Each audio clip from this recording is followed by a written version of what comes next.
El ministro Sanguino, el ministro de Trabajo, que va a ser protagonista de esta semana por cuenta del incremento del mínimo. A propósito y como paréntesis, no sé si a Fraile o a Diana les llegó un documento que andaba circulando, una especie de borrador de decreto con un porcentaje de incremento del mínimo tentativo. 23%. Exactamente, 23%. Sí, yo vi dos versiones, pero claro, era Día de Inocentes, el ministro Sanguino le preguntamos, pero no contestó nada.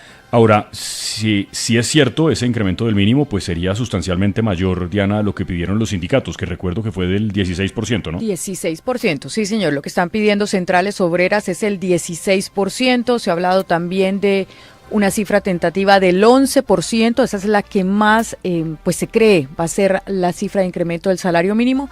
Pero lo cierto es, Espinosa y Fraile, y esto sí lo sabemos aquí en 6am por pues fuentes, que va a ser un incremento sustantivo. Pero ese 23% que usted menciona, Espinosa, ese fue especulativo, no hay ningún sustento hasta hoy, ningún documento válido o confirmación por parte de una fuente oficial de que ese sea el incremento. Pero sí, las centrales obreras quieren el 16%. Sí, 16%, y si es cierto que el presidente está pensando en una cifra mayor que esa, pues sería obviamente un golpe de opinión importante y probablemente en año electoral aún más. Pero hablábamos de la constituyente, Diana, porque el presidente durante varios momentos en su campaña, fue famosa la foto de él con esta piedra en la que decía que una de sus promesas era no convocar una asamblea constituyente, y luego como presidente también habló del tema varias veces. ¿Usted recolectó algunas de esas afirmaciones del presidente cuando negaba que estuviera buscando su gobierno una constituyente, que es lo que en efecto ya está buscando ahora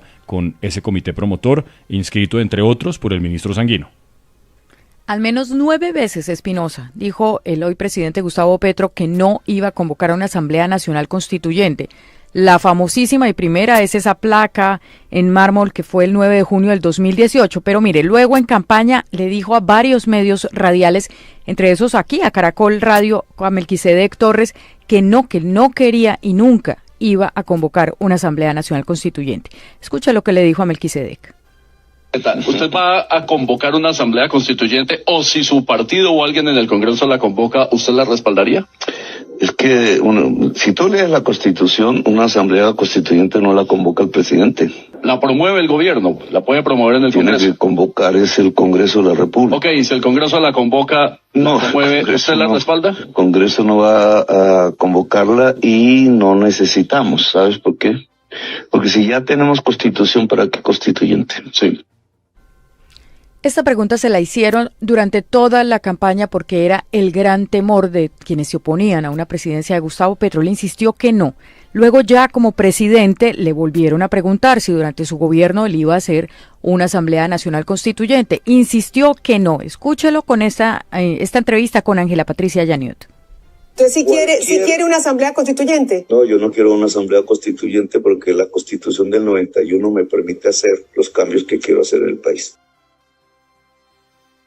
Fueron las reformas que quería el gobierno y el hundimiento en el Congreso. Cuando se hundió la reforma a la salud, el presidente empezó a cambiar su discurso y habló ya no de una Asamblea Nacional Constituyente, sino de un poder constituyente primario. Esto pasó en Puerto Rellena, en Cali, el 15 de marzo del 2024. Yo no he hablado aquí de una asamblea constituyente, como repite una y otra vez la prensa. Y menos aún que para reelegirme, los que se reeligieron fueron otros, no yo. Cambiaron la Constitución para ello. Aquí yo estoy hablando de un poder constituyente.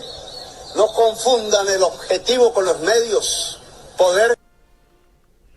Él empezó a hablar de ese poder constituyente, le preguntaban si era Asamblea Nacional Constituyente, le insistía que no, que era el poder del pueblo, hasta que ya finalmente el 1 de mayo del 2025 el presidente Petro dijo abiertamente que cuando un gobierno no podía hacer las reformas, pues no tenía más salida que convocar a una constituyente. Escúchelo.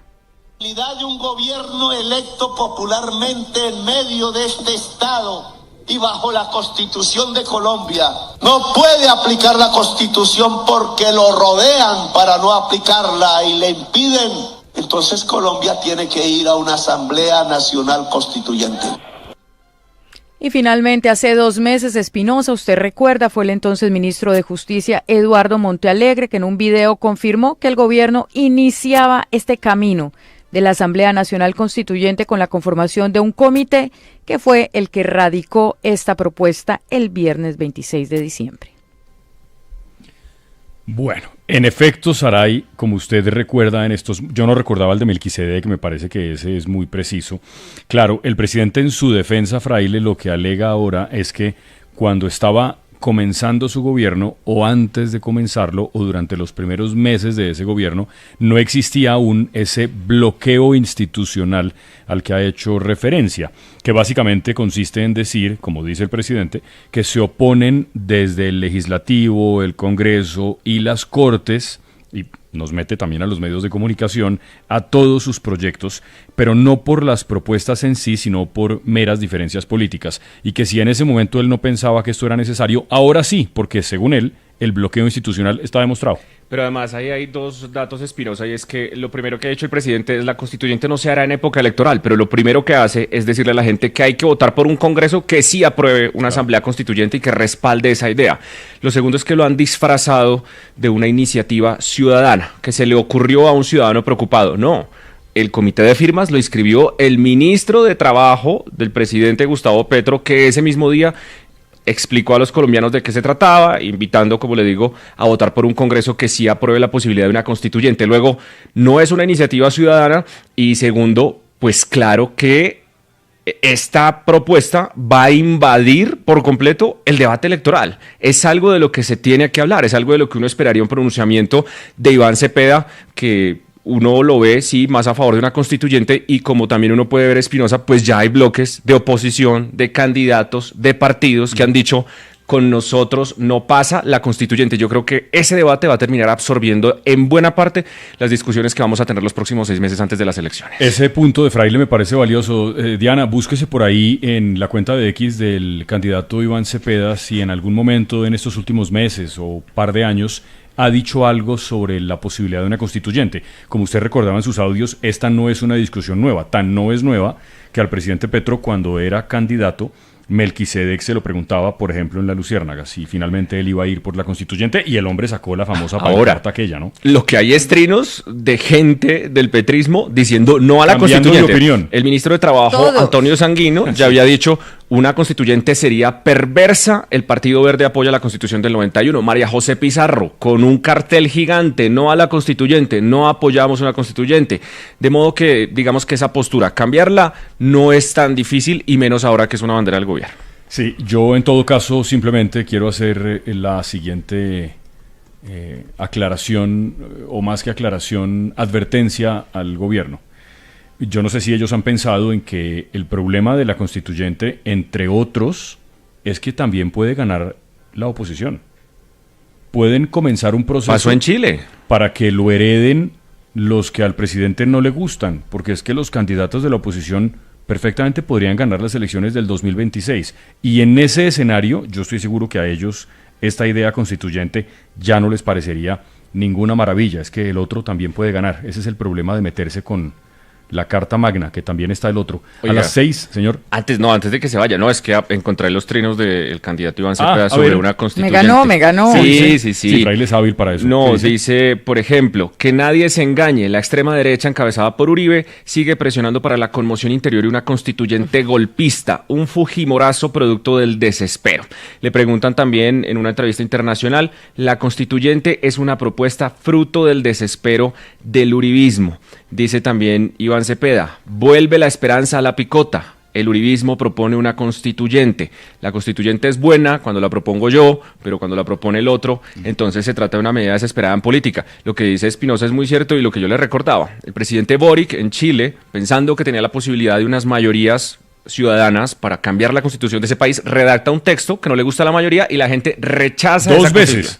Luego hacen una nueva elección para escoger los nuevos constituyentes y vuelve y pierde. Y no solo eso, perdió las siguientes elecciones generales y de presidencia de la República, porque de todas maneras, aunque es un proceso que suena muy democrático de participación ciudadana y que puede ser atractivo para muchos, lo que sí es cierto de Espinosa es que primero la gente no entiende cómo funciona una constituyente, sobre todo esta nueva generación que estuvimos alejados de lo que pasó en el 91. Total, sí. Pero además, pues uno sí le tiene miedo, porque lo que nos han dicho es que una constituyente se abre, se empiezan a proponer los temas y uno nunca sabe qué va a llegar a la mesa de discusión de los congresistas. Saray.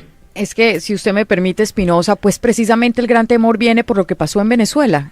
Recordemos que Hugo Chávez se hizo elegir, que es distinto, pues acá el presidente Petro ya viene siendo el presidente.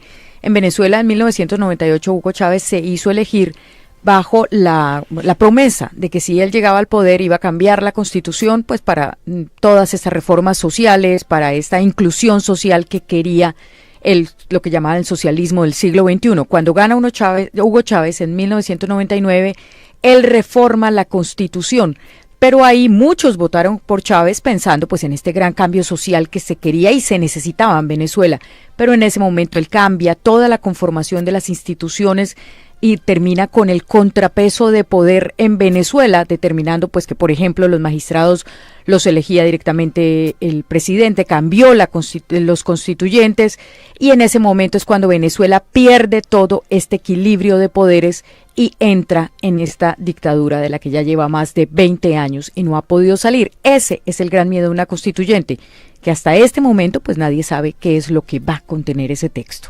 En todo caso, en los trinos que lee Fraile del candidato Iván Cepeda, cuando todavía era senador, hay uno del 2019 y otro del 2020, como decía Fraile. Claro, a medida que fueron pasando los meses y los años, me parece que ha ido cambiando también el tono de esta constituyente, pero sí, yo creo que al candidato Cepeda la pregunta obligatoria en la próxima entrevista que dé tiene que ser esa, si él está de acuerdo.